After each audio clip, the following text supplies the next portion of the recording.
up against the Red Spikers because both teams play in the UAAP and NCAA respectively.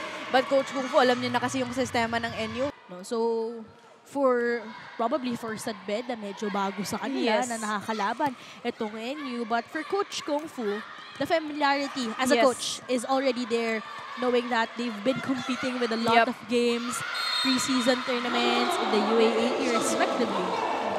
On there, an early activation, outsmarting that double block of the Lady Bulldogs, targeting that corner pocket.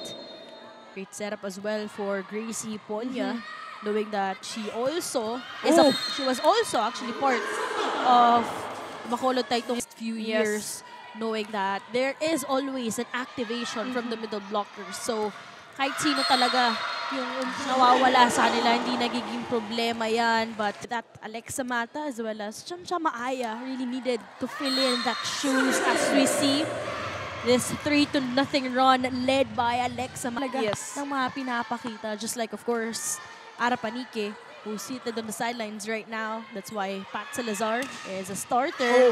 Look at that slam coming from Celine Marsh. Defense on that Celine Marsh attack. Unfortunately, Celine Marsh on top of that set. Team captain Angel Habacon has always been wearing. This is actually a gift from her lola, Mama Iting, given to her the moment she was born. And from there on, ay lagi nga raw ito suot ni Angel, even during her leagues before in high school, kung saan ay here is doing yung mga plays ng NU, nothing too fancy. It's in fact the errors of Sanbeda that's dragging them down. Yun na nga grabe pa rin yung blocking dito ng Lady Bulldogs, kaya nahihirapan din magkaroon ng atake. Itong Lady Red Spikers, si Ponya to Bachar. Access denied by the Lady Bulldogs last season. So heading dito sa ating NCAA Season 101. So for more pa lang itong si Janelle Bachar. But you can see the experience na ni Janelle Bachar. It's as if she's playing like one of the veterans. More Celine Marsh hammering that one through. Again, itong si Celine Marsh right now, she's trying to earn. It's relatively smaller compared to National U. So they really have to outsmart the defense here of the Lady Bulldogs, especially in terms of the net. So kailangan crucial dito yung role ng decision-making ng setter nila. That's exactly what Coach Kung Fu wants on that last timeout. And just talking terms no, itong si Coach Kung Fu. But right now, you're seeing a long rally right after the timeout though. Let's get back to that one later on. Hiponya goes to Bachar. Great save. Galing dito kay Salazar. Celine Marsh with the top speed. No go. Castillo with a drop. What a way to respond from that timeout. You're allowed to make those errors din naman. So itong si Joniega, pati si Espina na substitute para sa Sanbeda University as 17-6. Combination play. Vange Alinsog.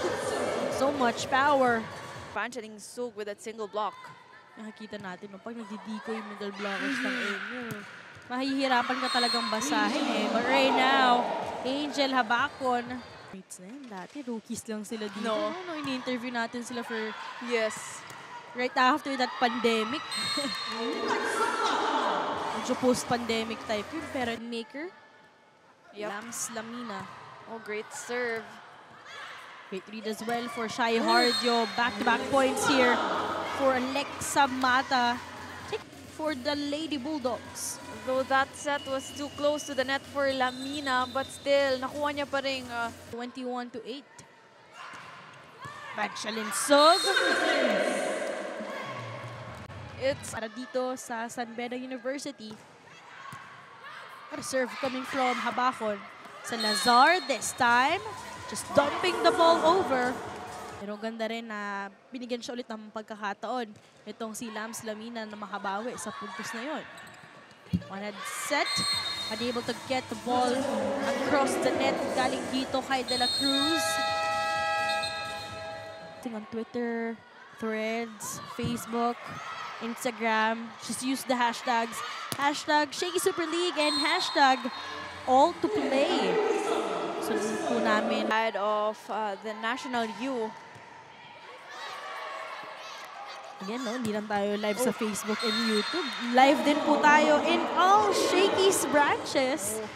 What a way dito sa Shakey Super League, but also a response para dito sa side ng San Beda University. Again, all to play, so different set of players sa ating set number 2 at pagdating pa po ng second technical timeout, pwede magkaroon ng substitution but lock na Shakey's branch in UST Espana. And it's really nice to see that volleyball games are really indeed being played in the restaurants. It's really a manifestation of the support for the... Yung iba, no? Busog na busog. Tapos, nag-e-enjoy pa. Nag-e-enjoy pa ng mga paluan, mga hampasan ng of the hands of the blockers on that Kat Molina attack.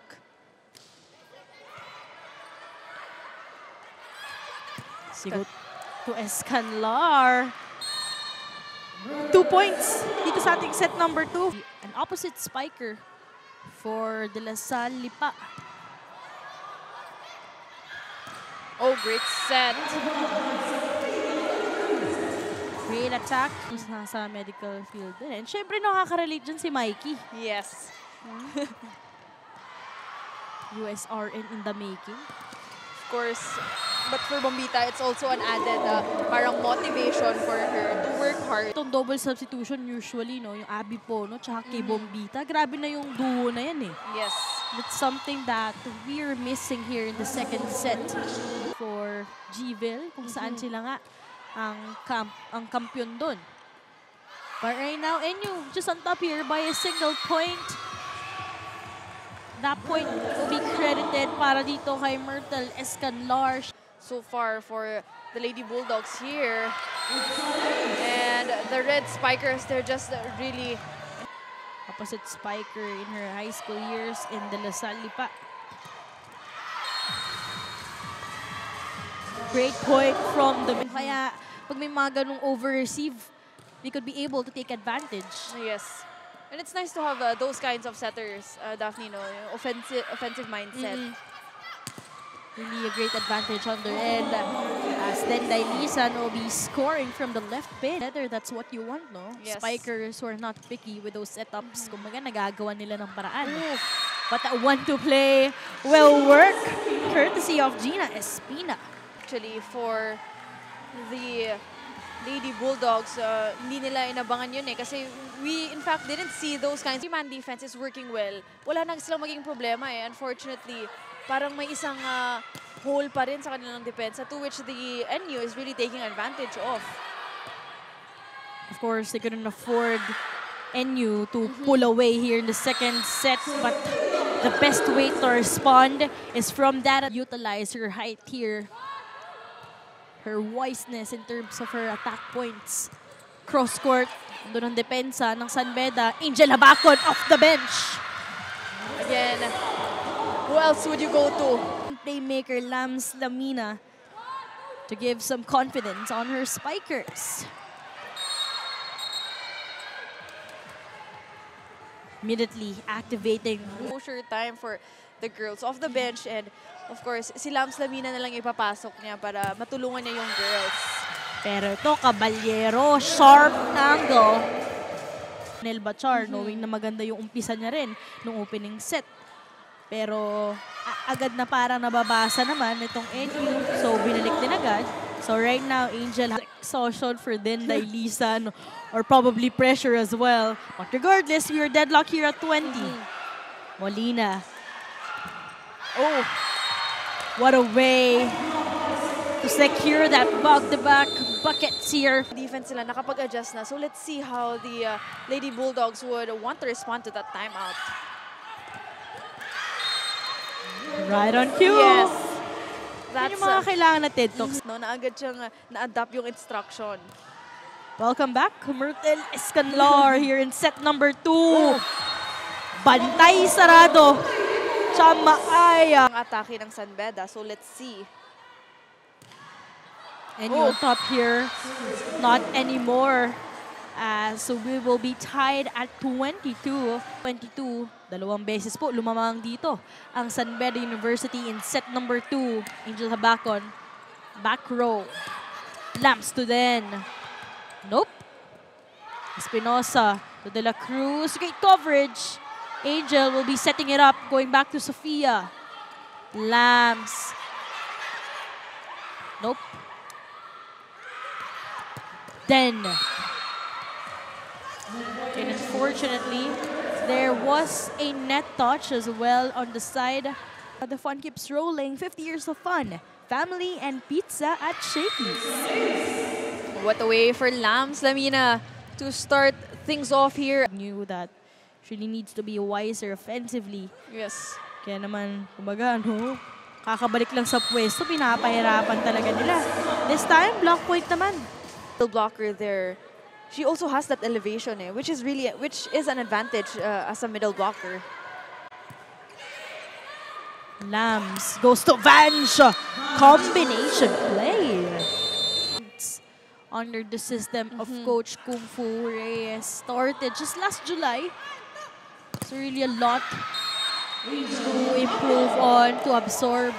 But Angel Habacon with that wise move. Smart move for Angel Habacon to again use the hands of the blockers there.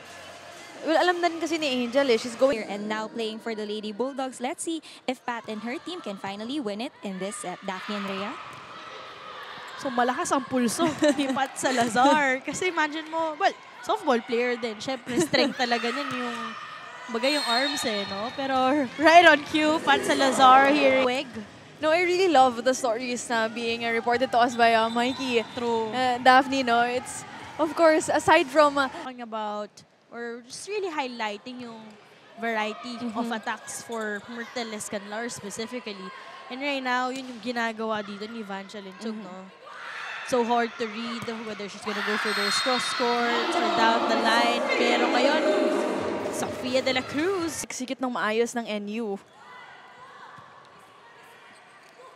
4-point game, combination play. Ang ganda ngayon ng ball distribution para sa side ng San Beda University. That against the Lady Bulldogs. Grabing setup. Ang hirap basahin nun, Lams Lamina. Not expect din kasi for Lams Lamina to give that to Vanch Alinsog kasi in the previous rallies, Daphne, hindi puntos agad. Literal napatay ang bola pag nakay Vanch Alinsog. Pero gandang takbo. Dahil boy pa rin ang bola dito. Lams Lamina, combination play this time. Read well by that net defense. Vanch again from behind. Habacon off the blockers. And with that, in the program of National University, syempre yung iba sa kanila, find new homes. Particularly, Kat this time, playing as a setter. Angel Habacon. Right now, double substitution made here for Coach Reg Pono and the Bombita. Again, ang Bombita with a bomb off the bench after that double substitution. Pono goes to Maaya. Nandun ulit itong si Byong. Janelle Bachar, meanwhile, rested for quite some time. 20-13. Kat goes to Janelle. to block Bachar on that opposite attack was Vanch Alinsog, who was at the right place and at the right. 8-point lead. Siya Maaya continues to serve for National U. De La Cruz. Pono goes to Bombita. Look how intentional that spike was. Quality minutes we're seeing for this double substitution. Talking about itong si Abby Pono and Kay Bombita. But Janelle Bachar with that cross-court kill. Ng mga one-on-one itong si Hardio with that defense. She has been helping out for NU. Over-received chance here for San Beda. Grace to Angel. No, Angel Habacon could not get a block touch on that last ball that will lead the National U with a straight sets victory in this game.